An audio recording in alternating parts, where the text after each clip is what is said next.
My fellow Americans, welcome to The Celluloid President, the podcast about American presidents on film. Today we're discussing Selma, the 2014 film about the 1965 March on Selma and the Voting Rights Act. He's got supporters. Detroit, New York, Los Angeles, inciting large-scale arrests and sympathy marches. I'm very aware of that, Mr. Hoover. What I do know is he's nonviolent. What I need to know right now, what's Martin Luther King about to do next? Mr. President, Dr. King is here. Mr. President, in the South, there have been thousands of racially motivated murders. We need your help, Dr. King. This thing's just gonna have to wait. It cannot wait. You got one big issue, I got 101. Summer it is. I'm Gary Holmes, and joining me today via Zoom from California is Jim Robinson, who would bore the FBI to death if they tapped his phone. Well, Gary, what do you mean if? Oh, that's right. You're a dangerous subversive. Well, not only that, the feds are collecting everyone's phone, text, email, and snail mail records these days. And I found all the tongue clucking in this movie about the taps on Martin Luther King to be rather quaint compared to today. All right. Well, we won't go down that rabbit hole. But this is this movie is primarily about Martin Luther King Jr. But Lyndon Johnson, our 36th president, is a major secondary character. Between 1963 and 68, when you and I were really gaining our political consciousness as young teenagers, the two of them, King and Johnson, were among the most dominant figures on the political landscape. Let's start talking about LBJ first, since this is the celluloid president. What are your memories of him, and how do you judge him now? Well, you're right. 5 years is a long time in the life of a child. So yes, he was a major fixture. And part of me remembers him as a kind of comfortable old sweater that you should have thrown out a long time ago, but didn't. I mean, he was who we grew up with, really. But beyond the familiarity quotient, I did start to figure out then, and have only further cemented my view since, that while he was a skillful tactical politician, on policy, he was just awful, both domestically and in foreign affairs. Awful with one important exception, I think, and that is civil rights. And he actually deserves more credit for that than he gets in this movie. What do you think? Yeah, no, I agree. I think he's in a way an underestimated president, extremely, extremely consequential. It's hard to just differentiate between his presidency and what brought him to the presidency, which was the assassination. And I agree with you on the plus side of the Civil Rights Act of '64 and the Voting Rights Act of '65. But much of what went wrong with the country after the JFK assassination is partly or mostly his fault. I mean, he was just the wrong person at the wrong time. On policy, yeah, I mean, I agree with you. The expansion of the government, of the Great Society programs, war and poverty, all that, all those things put the government's tentacles into every trace of our life. But even more than that, the youth revolt and the cynicism about our institutions might have happened anyway. But with him as president, and the way Vietnam was spun and the disaster and his lies of his administration, they all started the downward spiral of trust in government that we still experience today. So, I mean, very important, but importantly, bad president as far as I'm concerned. Yeah, the common take on LBJ is, if only not for Vietnam, what a great president he would have been judged as. And I don't think that's true. I do agree that he was consequential. I mean, the spinmeisters today are actually trying to say that our current president is so consequential because he passed some piddling infrastructure bill. But look at the bills that passed during LBJ's term. I mean, what about Medicare, upon which both you and I now happily depend? I mean, a lot happened. during his presidency. But I've got to say, as you know, I've been kind of a revisionist. Yeah, And when it comes to JFK, and maybe that's nostalgia at work, that same revisionism does not extend to LBJ. And I yeah, don't think it ever will. yeah. I mean, he was just, you know, at a time when the young generations were taking over, he was not charismatic at all. He was an old piece of leather, like in the White House, and he just was, you know, he was very skillful politician behind the scenes, but in terms of being on TV, and it just was as I said, the wrong person at the wrong time.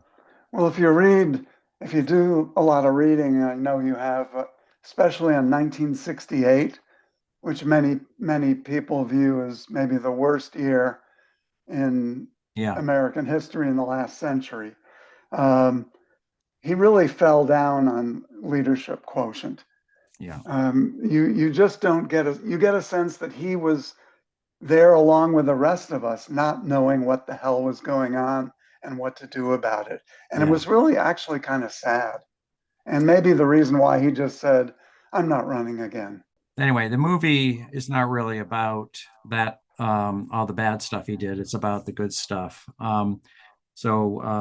If we do another Johnson movie, we can really drag him down through the mud even more. But what about the movie's really about MLK? What are your memories about him? Well, like you, I grew up in the North, in Yeah, New Jersey and yeah, upstate New York. And at least in my growing up, it was just a given that he was on the right side of the questions that were being debated and discussed, that he was essentially a good and positive figure. I remember his death very vividly. We were all called to a special assembly in our junior high where there were non denominational prayers, which you could do in those days, and words of grief and comfort from the principal. And this was a school in conservative upstate New York with maybe one or two black kids in the whole school. So he didn't scare Northerners like the I think other civil rights figures did. And I remember even my mother, who was as ultra conservative as you could get, absolutely hated racial discrimination of any kind. And so I think there was really a unity emerging in the country behind the vision of a colorblind and opportunity society. And that can really be seen in the overwhelming votes in Congress for the Civil Rights Act and for the Voting Rights Act. Votes, by the way, that had a higher percentage of Republicans in their caucuses voting for these bills than did the Democrats. you know, I'm a little embarrassed to admit that I don't really have a strong memory of him until his assassination. At which point I tried to retrospectively figure out like what I thought about him. Partly, I think this is because he was no longer the lead, from my perspective. I mean, well, historical perspective, he wasn't really the clear leader of the civil rights movement after Selma. By this point, he had transitioned to an anti-poverty campaigner, of which there were many, and which is a much more complicated issue. So, and then the movie hints at this that he's moving on from civil rights marches and all that kind of stuff. That was 1965 when we were 11 years old. And you know, our junior high school was in turmoil then too. We were in the eighth grade, and you know, everyone was really upset. We were a more working class junior high school than yours, and I think maybe the white working class was not as sympathetic to civil rights issues as you know the upper middle class schools, which I think your school was probably a little bit more upper class than ours. Well, yeah, upper middle class maybe. Yeah, But I think you're right about he was transitioning. He made either in 67 or 68, he made a major seminal speech on Vietnam, coming out against the war for really the first time. And so I think that turned some heads among white Americans who were still supportive of the war, you know, in terms of how he was lining up. Um, but I think since since those times, my view of Martin Luther King has only strengthened. I Yeah. think he was a great man. I think he was Yeah. one of the greatest in American history, and to hell with his personal flaws. And what's so sad to me is the extent to which our society and our politics have backed away from his vision and embraced extreme racialism and group identity. Now, no telling where he would have gone or evolved Right. if he had survived. All we know is what he was at the time and what he was when he died. And I just think I think he was a great man. And it was a remarkable achievement if you think about it. He died when he was only 39, and he wasn't a public official. He wasn't elected to anything. And yet to have this kind of influence, both during his life and after, I think is a remarkable achievement in American history. No, I agree with you. I mean, I agree that the story is amazing. I mean, it's amazing how far the country came from when he started his movement, in the mid 50s through 19, like in 10 years, the country really transformed, and it was primarily because of him and the movement he was leading. And I think the movie does a good deal to show what a really great leader he was. So Yeah. let me What let was me the movie about? yeah, I'll tell you. I'll give you. I get a little summary here for you. All So right.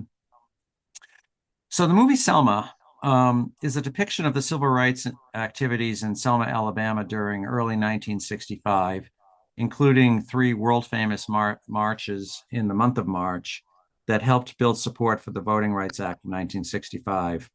The main focus is on the activities of Dr. Martin Luther King, who rightly saw that if violence was committed against eminently respectable, nonviolent Black marchers who were demanding the right to vote, the rest of the country would rally behind the Voting Rights Act. So in the movie, we see King negotiating with other Black leaders who are either more cautious or more militant. And we also see him in numerous conversations with President Lyndon Johnson, who says he wants to pass a voting bill, but only after passing his massive anti-poverty programs. So King tells Johnson that the civil rights movement can't wait, and his organization goes ahead with its march. The movie doesn't shy away from the brutal violence we see inflicted on the protesters by the local police on a number of occasions, most famously at the Edmund Pettus Bridge, but also the murder of both Black and white civil rights supporters, and after both before and after the marches. The movie also doesn't shy away from the damage King caused in his marriage when the FBI taped him having sex with women and then emailed the tape to his wife. In this movie, we see many of the heroes of the civil rights era, including King, Ralph Abernathy, Andrew Young, John Lewis, Malcolm X.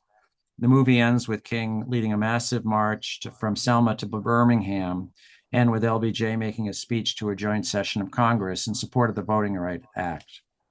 So that's Yeah, that's how I remember it. I watched it just recently. Now, please, Gary, tell me that after a long string of duds and box office flops, please tell me that we picked a box office winner, please. Selma had a total box office of $52 million, ranking as the 58th most popular movie of 2015. Since it had a budget of $20 million, this was a commercial success. Although the All total, right. yeah, all right, so we made it. So it was Finally. a money, finally a money winner.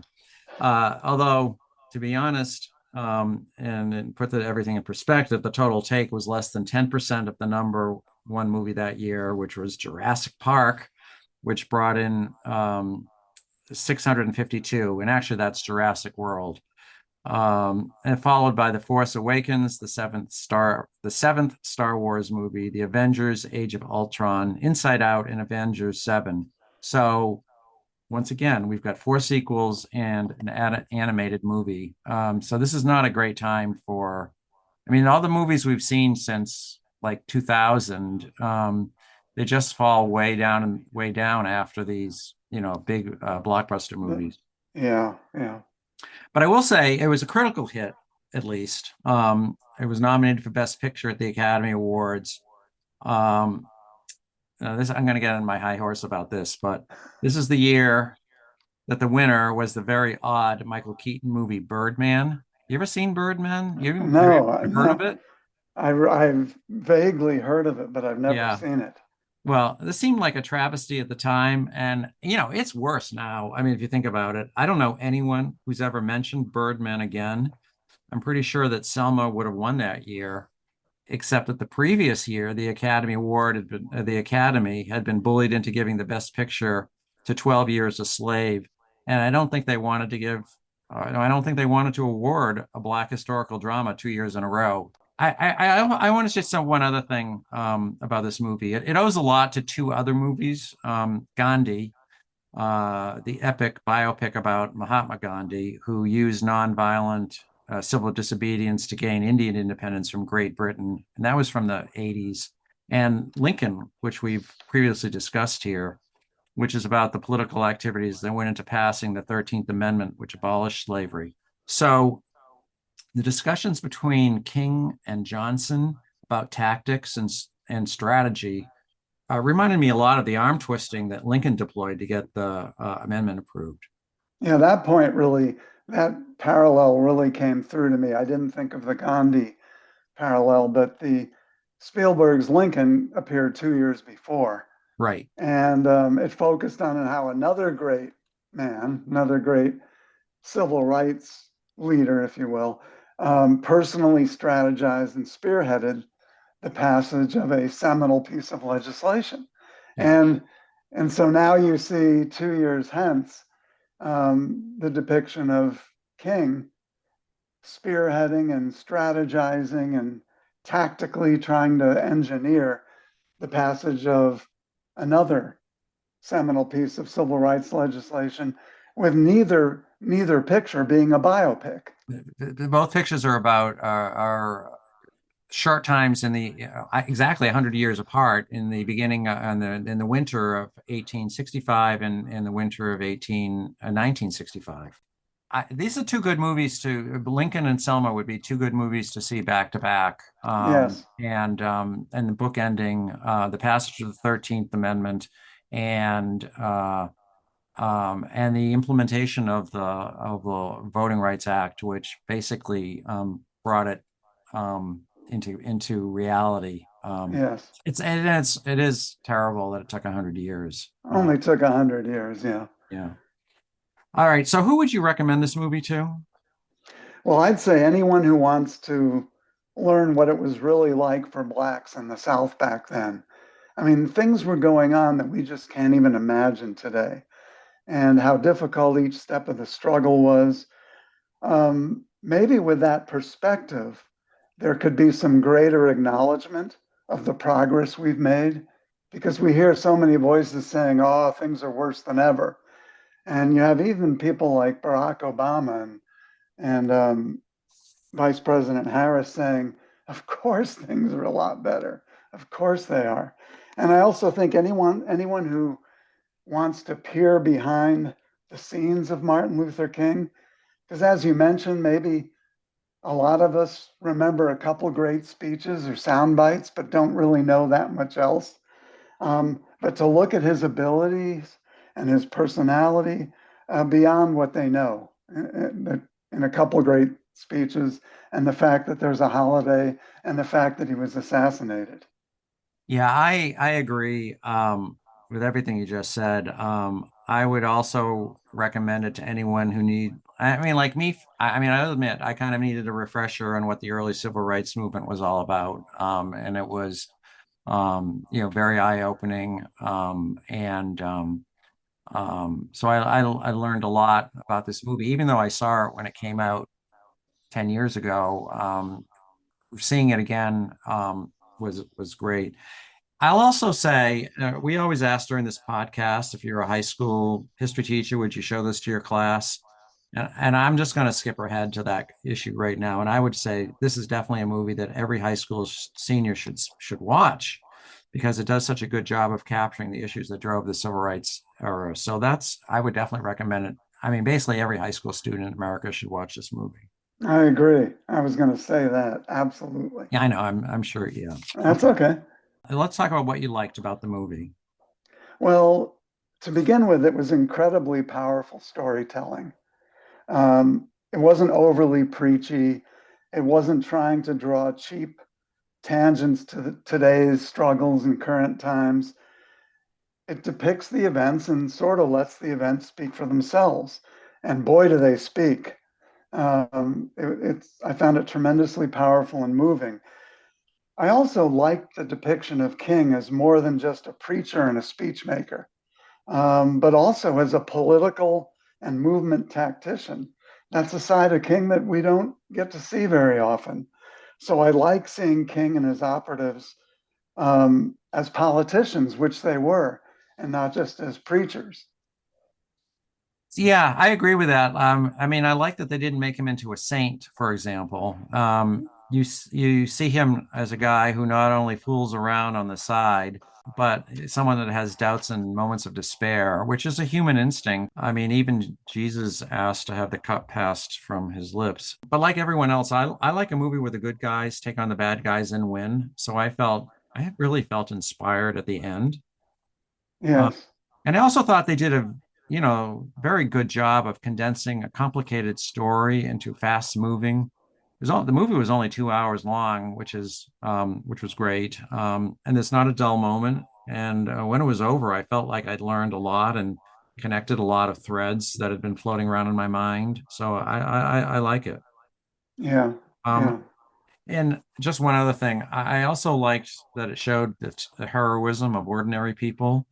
I mean, just imagine marching in a small city where the police can beat you up with impunity, or the KKK can kill you in the dark. I mean, the courage and the heroism of these people, who were, I mean, literally ordinary people. I mean, nursing home attendants and people who worked in grocery stores and retirees. And I mean, it's unimaginable, the kind of bravery that they had.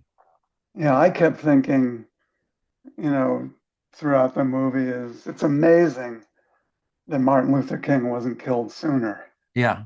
That, just because of the risks and also the general inattentiveness during a violent decade to personal security. I mean, if you think about 5 years after the JFK assassination, um, they don't even have Secret Service yet for presidential candidates. And Bobby Kennedy is just walking through crowds, tumultuous crowds and appearing in convertibles, and it's almost like people aren't stopping to think, and saying, are you crazy? Yeah. And so, yeah, that sense of impending violence. And for those of us who have not seen military action, who've barely been in a childhood fist fight, you know, to confront that kind of, being beaten with a billy club and having your teeth all smashed in, it's just unimaginable. And this film did portray both the horror and the courage involved in all that. What didn't you like? Um, I didn't have a lot of complaints, except I will say I thought the time sequence was a little confused, in part because some of the events are out of order. In real life, they happened in different sequences. But I was also stunned to learn later that except for the very early scenes, the events of this movie occurred within a 10-week period. I mean, it seems like it goes on and on and on. It seems like it's months and months, but it's really a matter of weeks. But somehow I didn't have a strong grasp of how long things were taking to happen. Yeah, that actually gets to one of the things that I didn't like. I thought the movie did drag in a couple of places, Okay. particularly in the various hand-wringing scenes where King is second guessing himself about his various decisions. The letter read aloud from King to Coretta toward the end of the movie. I understand this was trying to humanize him and allow some of his compatriots to buck him up. And I'm sure that this kind of soul searching about big decision goes on all the time among great men. But from a cinematic standpoint, I just think those things went on too long. When he's sitting in the car with, maybe it was John Lewis, and hand wringing about decisions, and it almost started to become whining. Yeah. And it's not a huge complaint, but I did think it sort of dragged toward I'd say the 75% mark Okay. of the film. Okay. The other main complaint I have, well, two others, and one we will defer to our discussion of the Yeah. acting.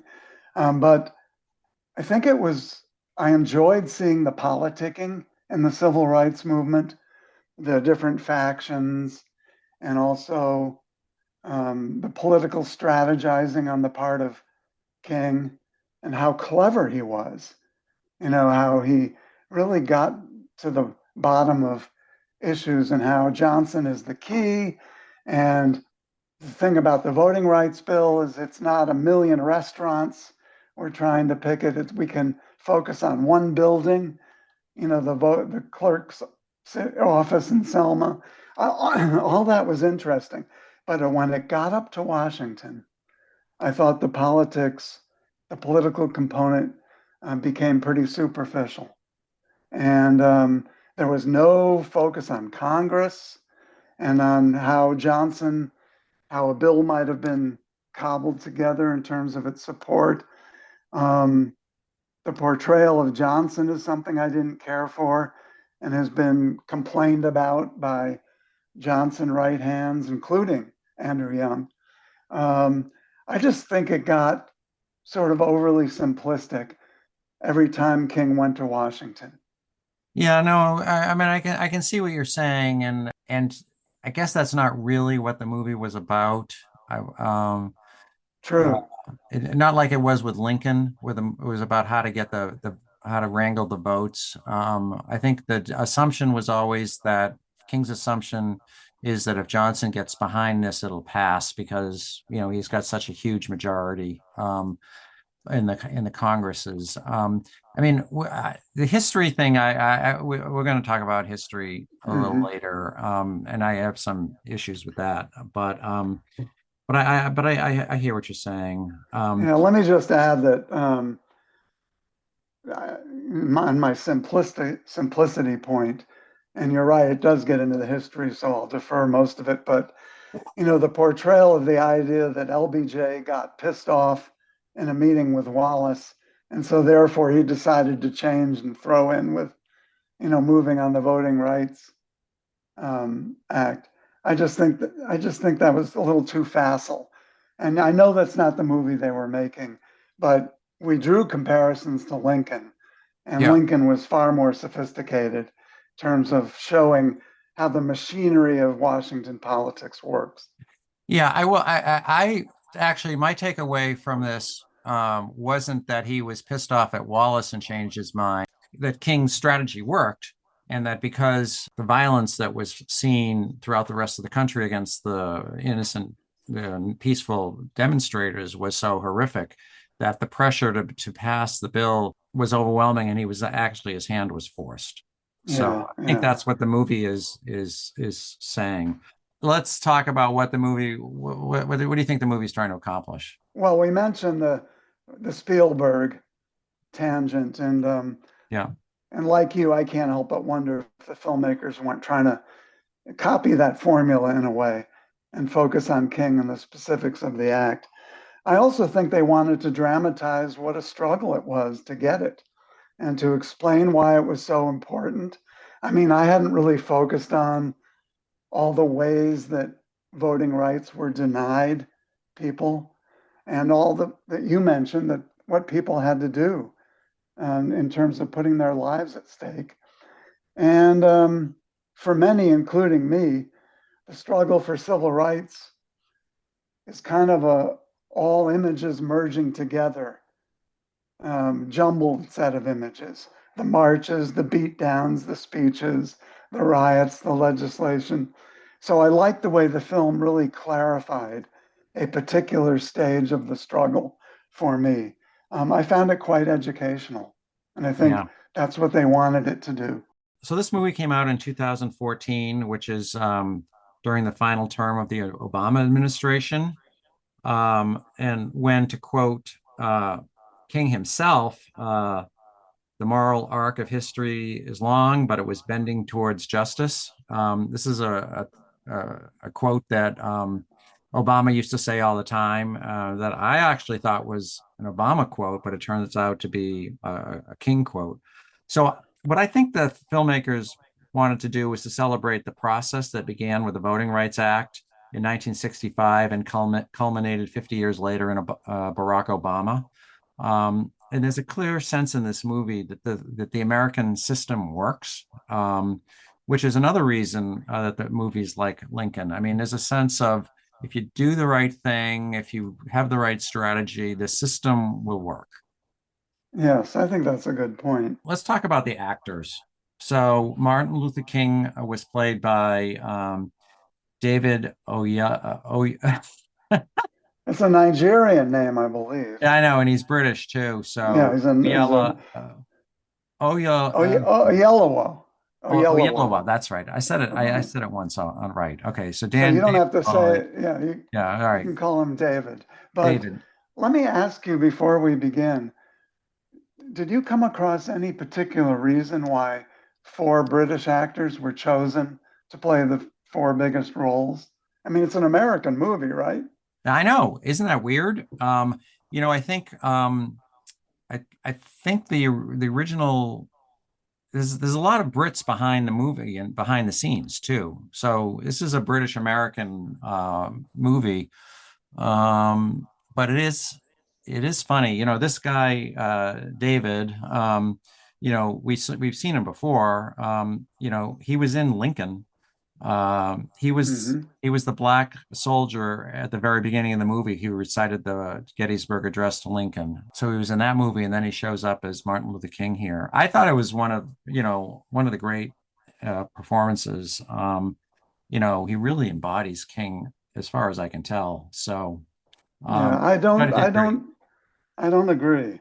Okay. Um, I think it took about half the movie before I started to forget that he didn't look or sound much like King. Um, I think he particularly fell short during the various orations. And what an impossible job, given that King was probably maybe the greatest orator in American history. And but he didn't have the cadence. He didn't have King almost sang his speeches. And Oyelowo really couldn't do that. Um, I know we wanted to point out that for copyright reasons, the movie was not allowed to use actual King speeches. And that's because the King estate has actually copyrighted um, King's likeness and image in his speeches because King was a private citizen. And so you can only fall back on the fair use exception to copyright where you can use just a very brief snippet of things, but you couldn't actually reproduce the whole speeches. Um, I think that's kind of weird and selfish, by the way. I don't know what you think about Well, that. yeah. I mean, it's incredible that they. Yeah, I mean, the King estate had licensed King's speeches to our friend Steven Spielberg, who was planning to make a movie about Martin Luther King. So the movie makers couldn't use any of his actual speeches because Spielberg had tied him up. The other thing is the King estate has licensed speeches to advertisers, to car manufacturers. So it just has a very tawdry feel about it. I'm Right, sure what they would say is that that's funding a right. lot of the ongoing activities, the King Center and all that. Um, but you know, it's really too bad because if ever there was a message that needs to be heard far and wide today, and without restrictions and lawsuits, it would be the great speeches of Martin Luther King. I do have to say, given my opinion of how the actor cannot approximate the oration of King. It's probably a good thing that they weren't allowed to use some of the great well-known speeches and quotes of Martin Luther King, because he surely wouldn't have been able to have done it as well. Now, let me make it clear. I'm not dissing the performance. It's a solid performance, and it's a Herculean job, and he carries it off pretty well. I just don't think it was great. It took me about halfway through, I started to not worry about whether he looked or sounded like King and just take the performance for what it was. And my opinion of it went up markedly after that. Well, so as we're talking about not sounding or looking like a character, we've got LBJ, who was played by Tim Wilkinson. Another Brit. Another Brit. Another, I mean, I think part of the reason we have these particular people playing these characters is because, for budgetary reasons. I mean, the budget was small. And, someone like Tim Wilkinson, who is unfamiliar to us, probably didn't, probably didn't pay him very much. So he plays LBJ. We grew up with LBJ. So his image is, really indelibly etched into our brains. And this performance didn't work for me at all. Yeah, it didn't work for me either. And I do think it's probably true that for older members of the audience, like present company, Yeah. our believability is going to be much harder to satisfy, because people like Wallace and LBJ and even King, how they really looked and sounded are so etched in our brains. Yeah. And frankly, people like LBJ and Wallace are not that hard to imitate or to mimic. I mean, countless comedians and impersonators have done it over the years. And I have great respect for British actors as a class. I think they're probably even better, have better training than American actors as a class. A lot more stage experience. But I'm wondering if the fact that they had to spend so much of their focus on just getting rid of their British accents, Yeah. that it was a bridge too far to actually then leap to the very easily imitated LBJ, Wallace, and King accents. Now, it didn't Yeah. work for me either. Yeah. I mean, we've seen this before where, with Cliff Robertson playing JFK, doesn't even bother pretending to have a Boston accent. And I wonder if this is a choice not to make the LBJ give him a Southern accent because it sounds more like a caricature.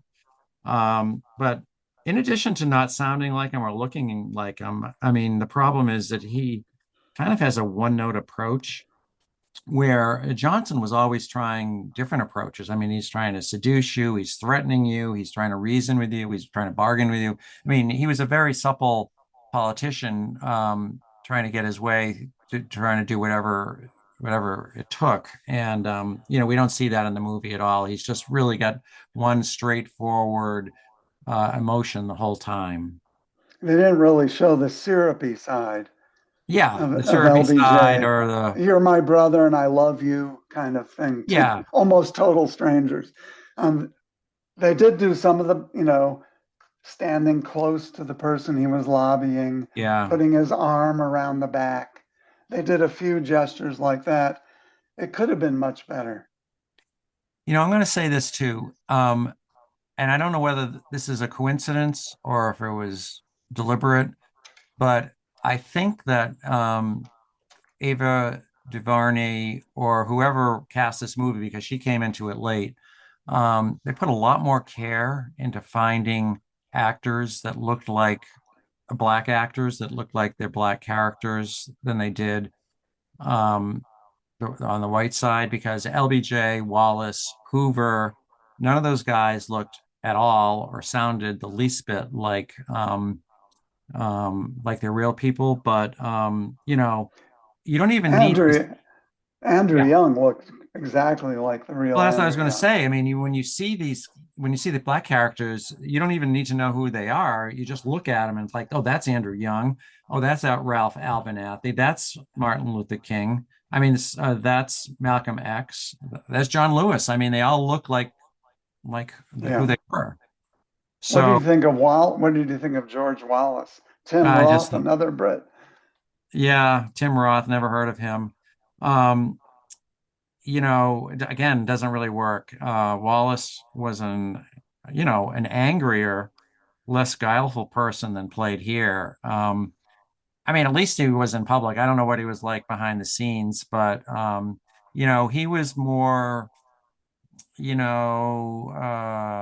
wasn't as straightforward as I always assumed Wallace would be in a meeting. I mean, he was a little slippery. Yeah, I agree with that.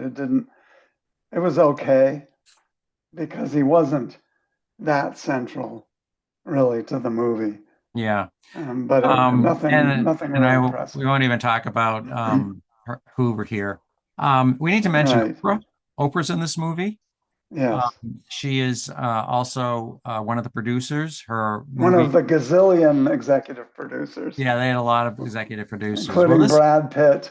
Brad Pitt, well, it's his movie. I mean, he runs Plan B. That's his production company, and Oprah runs Harpo Productions, and that was another production company here. I mean, they probably had to put together a number of different parties to put the money up to make the movie. Anyway, she plays Annie Lee Cooper, who actually does have, she's a real person. She has a Wikipedia page who lists her as an African American civil rights activist. She's best known for punching Dallas County, Alabama Sheriff Jim Clark in the face during the 1965 Selma to Montgomery marches. So she's famous for punching someone.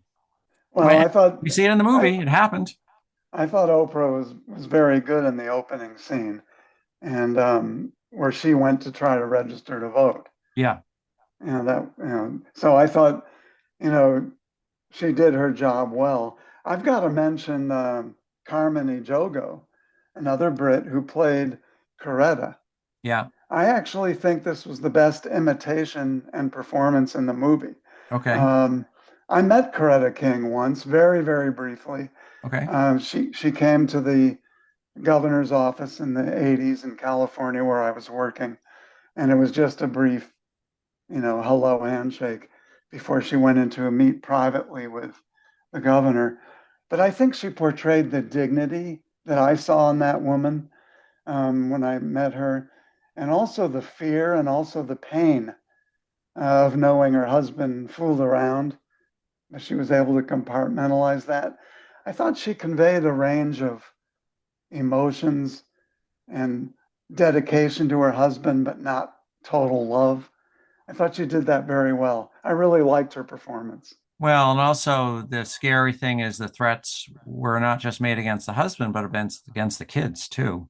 Yes, And we see that the KKK racists, have no compunction about killing kids because the very early scene, it might even be the first scene, it is is. the blowing up the church and Mhm. killing and four little black girls, Right. which is horrible. So obviously, Coretta Scott King was worried about her own kids. And my bottom line on the acting in the film, I can see and agree with why the film got Best Picture nomination, but not Best Acting nominations. I think the sum was greater than the parts here, Yeah. and that's to the credit of the actors, not to the detriment of the actors. They all contributed to what I think deserved to be nominated as a Best Picture. Before we move on, I just want to mention last week we talked about the guy that played Tom Wamsgarden in Secession was in Frost Nixon. And here we have to mention Jeremy Strong, who played Kendall Roy in Secession. He's in this movie. He's the Unitarian minister from Boston who gets beaten to death by the KKK. Oh, So, um, we have for a while there we had a lot of Beatles connections, and now all of a sudden we have some secession. And we I guess we need to talk about Ava DuVernay, who was the director. This is her first major film. She was not she was hired by the producers, so this is not her. Um, Basically, she's not the author of this movie. She's not the auteur, but she claims that she rewrote the whole movie. Maybe she did, maybe she didn't. I don't know. She also did A Wrinkle in Time in 2018, which is a kid's adaptation of a kid's fantasy novel. Anyway, it's very hard in a movie like this to tell like who's really calling the shots. Is she the author? Producer's the author, especially when you got a first time director like this. So I thought the direction was more than competent. I thought it was good. This much scenes are very inspiring or scary. I mean, so I thought she was a good director. It's surprising that she's only made one other kind of major movie in the last 10 years. I think it's an admirable story, and in a way, it sort of counters the argument that there aren't opportunities, Yeah. for African American filmmakers. She was just basically, I think, a journalism student and communications professional in Yeah, she's a PR. Southern, She's in PR. yeah, like us. Like And us. Yeah. Why didn't we make a movie? yeah, from Southern California, going to local colleges or something. She did say she had a connection to Selma because she spent a lot of summers near there because her father lived there, and he remembers the events. He remembered the events and told her a lot about it. So I think I think that's really a success story too, about opportunities in America if you go and grab them. Wait, the history, well, the Yes. accuracy. All right. I think we probably agree. I mean, I think as far as I can tell, the public events here are pretty accurate. There were marches, murders, beatings. The people that they say got killed did get killed. As typical, what happens behind the scenes is a little iffier. So I think you and I probably have the same complaint. The idea um, that LBJ basically ordered Hoover to send the tape to this tape of King having sex to Coretta Scott King. I am 100% positive that didn't happen. Yeah, I agree. I thought the sequencing of how the march unfolded, the national coverage, the eventual decision by LBJ to proceed, I thought that was handled well. And as I've sort of referenced, I think it also handled well the portrayal of King as more than just a Bible quoting preacher, but actually a very detailed, tactical, and practical politician. I think Johnson was always the politician, and he was always largely expedient.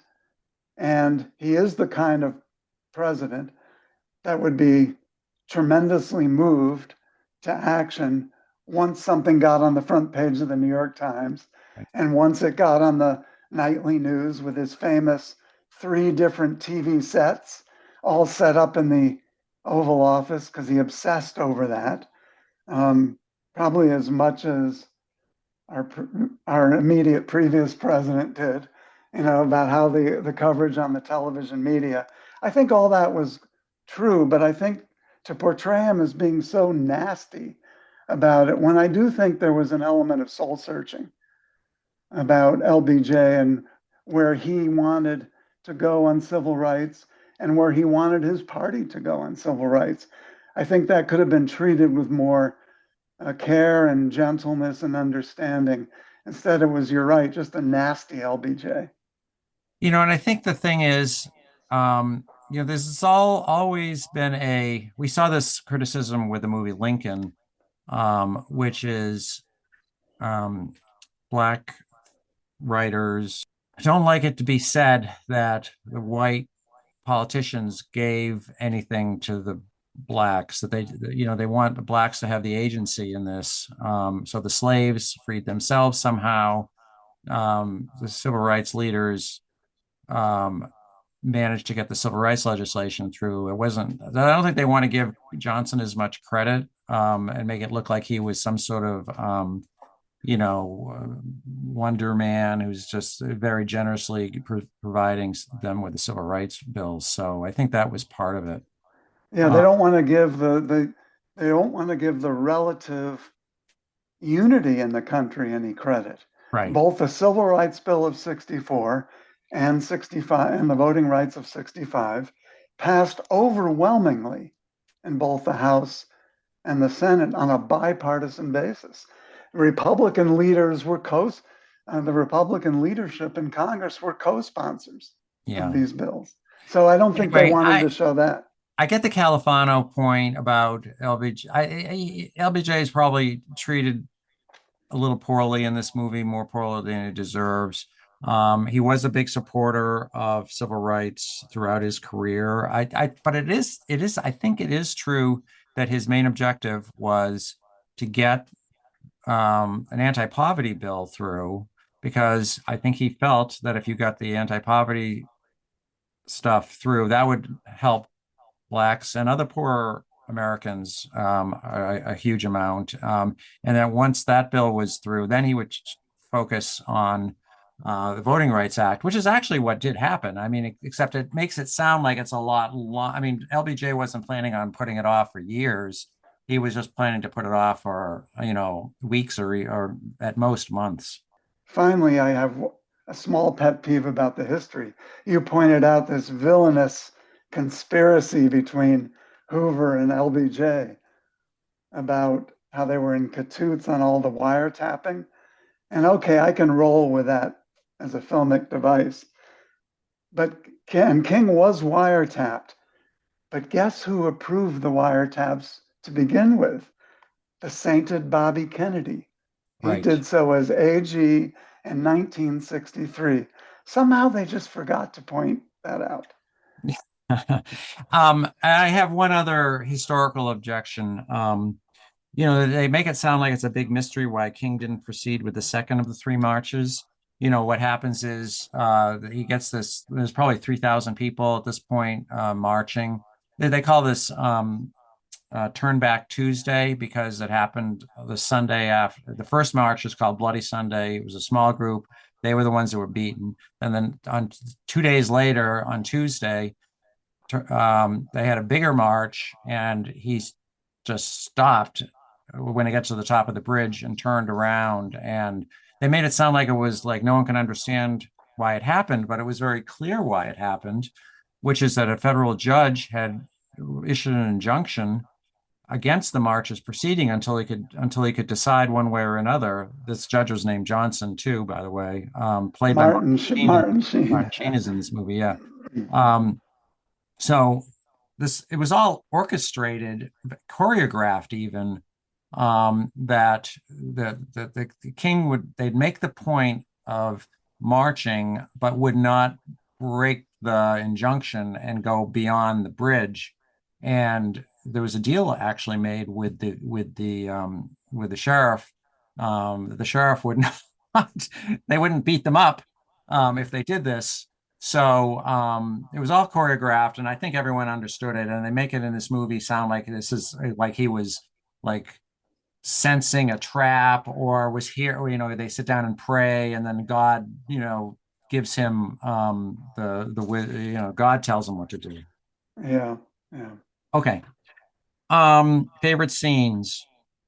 Well, the film didn't waste any time for me. The two opening vignettes to me were so powerful, especially the little girls in their Sunday best as they descended down the stairs talking about their hairdos. And you just know what was going to happen, anyone Yeah. familiar with the history. And then it did happen. I mean, that just destroyed me. I mean, I just thought that was so impactful. And then also the scene, Oprah's scene with the racist voting clerk, finding any excuse to deny her voting registration. I thought that was very good and very sad. So those two opening scenes just really, really grabbed me.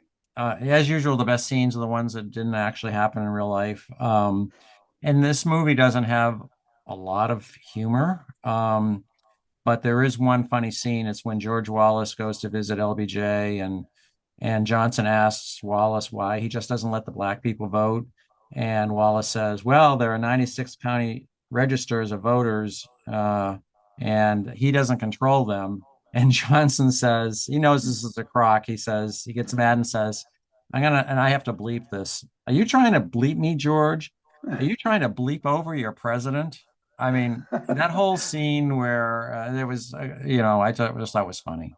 It does sound like something that he could have said. That sounds like it's something you could have said. Another scene that I liked, Martin Luther King can't sleep, so he calls a woman, and we think, uh-oh, he's calling one of his girlfriends, but it turns out to be Mahalia Jackson, and she lulls him to sleep by singing "Take My Hand, Precious Lord." I just love that. Yeah, I thought that was good. And I also really liked the scene in the aftermath of the killing of young Jimmy Lee Jackson when King was comforting the aged father. That happens to be the precise moment when Oyelowo started to work for me. Yeah. From that moment on, I didn't concern myself with his performance that I felt fell short of King. And I liked him from then on. I thought that scene was so moving and touching. That was really a favorite. And as I basically have referred to, I liked the couple scenes when King was showing himself as a detailed strategist. So the point at which he's sort of stretched out on the couch, he's about to go have another meeting up in Washington with LBJ, and he's basically saying, come on, give me specifics. What do we want in a voting rights bill? You know, cut this broad rhetoric, give me specific things that we got to get put into the legislation.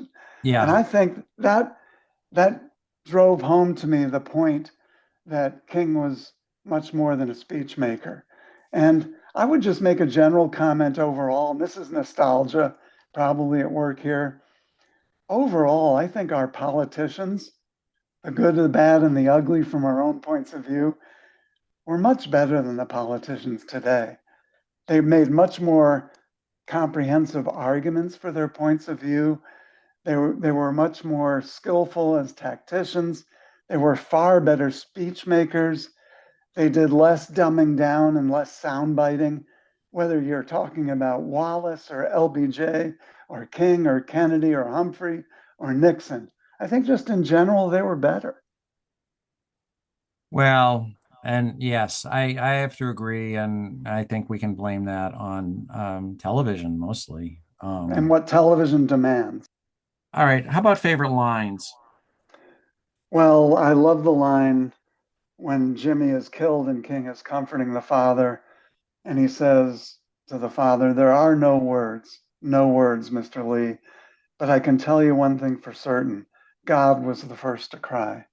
Yeah, I just love that, that line. yeah, it How is about very you? powerful.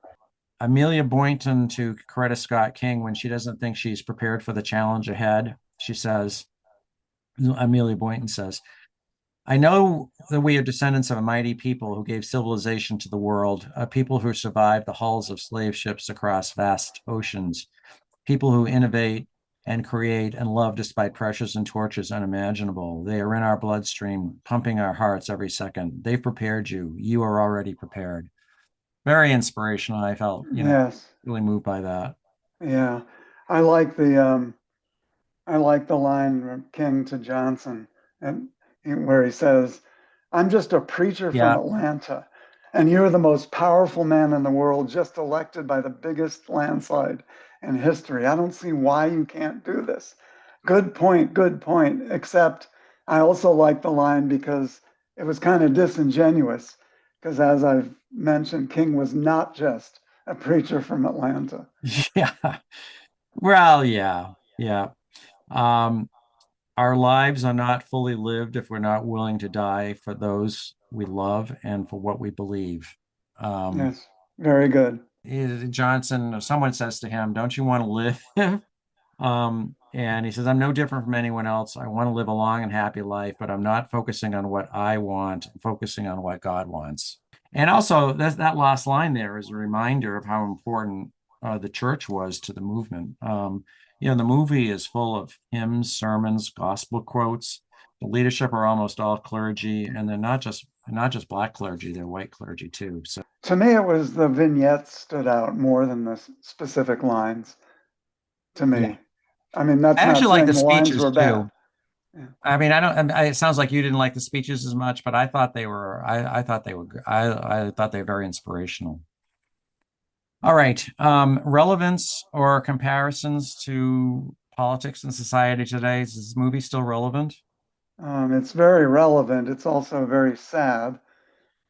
Today, you can actually get accused of racism for advocating King's theme of a colorblind society. Um, we've been balkanized into racialism and group identities, where everything is looked at through the lenses of our tribes. As I said, maybe King would have changed too. We can't know. But the vision he pictured back then was the right and the beautiful vision. And I'm afraid we've pretty much lost its focus. Yeah, I see this movie. I agree. It's completely relevant. When I see Selma today, I come away with an insight that I'm not sure Ava DuVernay wants me to have. The movie shows vividly how terrible race relations were 60 years ago. Blacks couldn't vote in much of the South. They were subject to violent intimidation. So what I see is what amazing progress we've made since then. I mean, we've moved from macroaggressions to microaggressions. In 1965, racist behaviors consisted of beating, refusing service in a restaurant, denying the right to vote, lynching. And now it's a black joke, an insensitive question, asking to see an ID before voting. I mean, I'm just inspired by how much progress has been made, and um,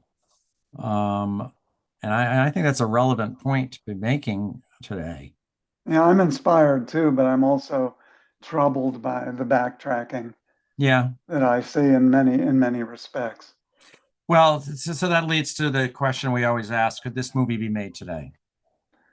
I think it could be, but I fear that it would be linked more explicitly than just a song to today's race-related controversies. I would go even further and say that I'm not sure the movie could be made, because if someone as conservative as I am can be inspired by this movie, I don't think it could be made in this environment. I mean, the optimism of the Obama presidency has given way to despair and cynicism today.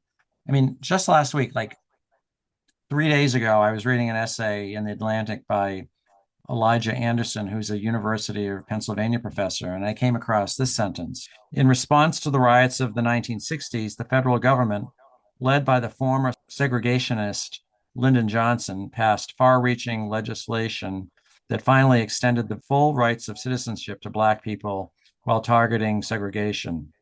So, in other words, so this movie posits that well-meaning white people were so shocked and ashamed by the brutal response to King's nonviolent marches that they enthusiastically passed the Voting Rights Act. But the prevailing wisdom today seems to be that blacks basically forced white society to grudgingly accept these changes. So I don't think Ava DuVernay would make this movie today. What would you grade this movie? Well, I grade it a B plus. It's well worth seeing. It's moving, and it's hard to watch, knowing what would come later. Yeah. With the King assassination, and what I see is the dismembering of his dream as we resubmerge ourselves into racialism and group identity politics. Unlike most of the audience who weren't born yet when these events took place, I remember the real figures portrayed too well. And so the failure to better mimic them is what keeps it from being an A or an A minus for me. But, maybe I'm an outlier just because I was around with the real King, LBJ, Wallace, and others. I would actually give it an A.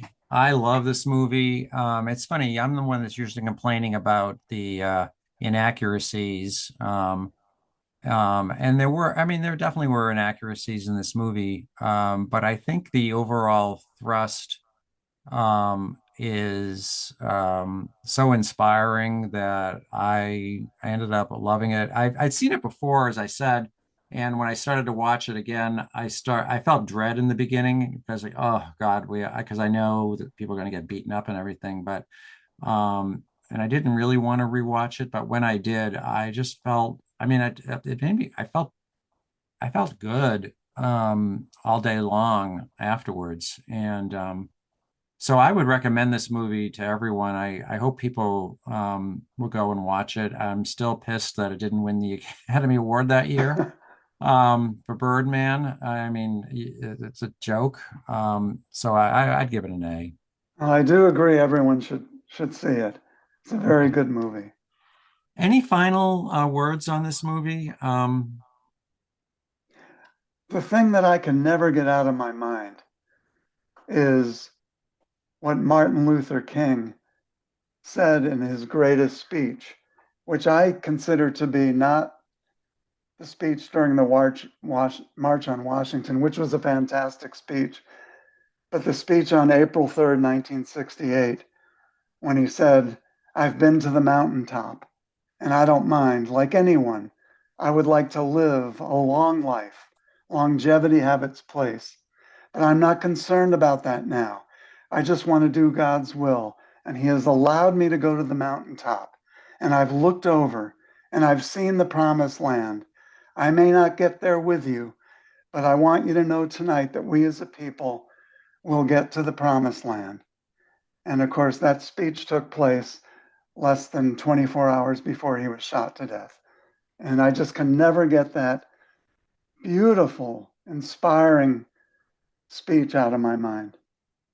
Some of those thoughts that you just read were, used earlier in a more mundane way in a conversation. So, I see what you're saying about the speeches are not as eloquent as they were in real life, but I thought they were eloquent enough in the movie. By the way, speaking of his assassination, I, uh, my wife and son and I went to the Civil Rights Museum in Memphis, a fantastic museum, and I think everyone should think about going there. It's attached to the Lorraine Hotel where King was shot. Mm. So you can actually look in the room where he was shot. Um, he was on the balcony that night, but the room that he was staying with Ralph Abernathy. It's really weird too, if you think about this, that they was like sleeping, they shared a room. Like King didn't even have his own room. Um, Very, very good, very comprehensive museum. And you can also go across the street to the hotel, to the factory warehouse, the actual window where he was shot. So good museum in Memphis. Well, I'd like to do that. I'm glad I was not aware of all that, and I'm going So to put you that can on go to my. You can go to Graceland, and you can go to the museum, and then you can go to Beale Street. So it's actually Memphis is a good place to visit, especially if And yeah, and to segue into our coming next, you can yeah. go to the sixth floor museum of the sixth floor of the Book Depository in Dallas, which is a very evocative and eerie kind of place to visit and walk around Dealey Plaza and all the places that we know so well about the JFK assassination. Well, that's right, because Cue you, Gary. okay. Well, what Jim is hinting at is that our next discussion will be about the Oliver Stone movie JFK, which investigates the assassination of President Kennedy on November 22nd, 1963. Since we're now approaching the 60th anniversary of that terrible day, we thought we'd take a look at the first of Stone's three presidential movies. Jim has seen it, but I haven't, so it should be an interesting discussion, to say the least. So that's a wrap of today's episode. As usual, if you have any comments, send them to me at garyholmes76@gmail.com.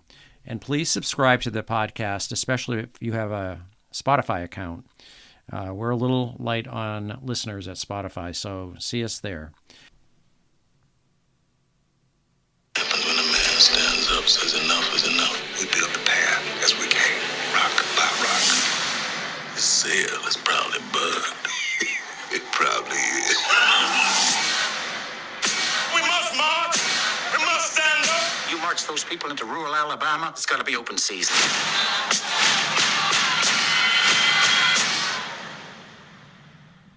May I have a word? There's no word to be had. The people. The people. The people. The people. There are 70 million people watching. These pictures are going around the world. We must make a massive demonstration. White, black, and otherwise. Come to Selma. I heard about the attack of innocent people. I couldn't just stand by. Looks like an army out there. This revolution goes on and on. This revolution goes on and on. Mine eyes have seen the glory, glory, glory, hallelujah. What happens when a man stands up, says enough is enough?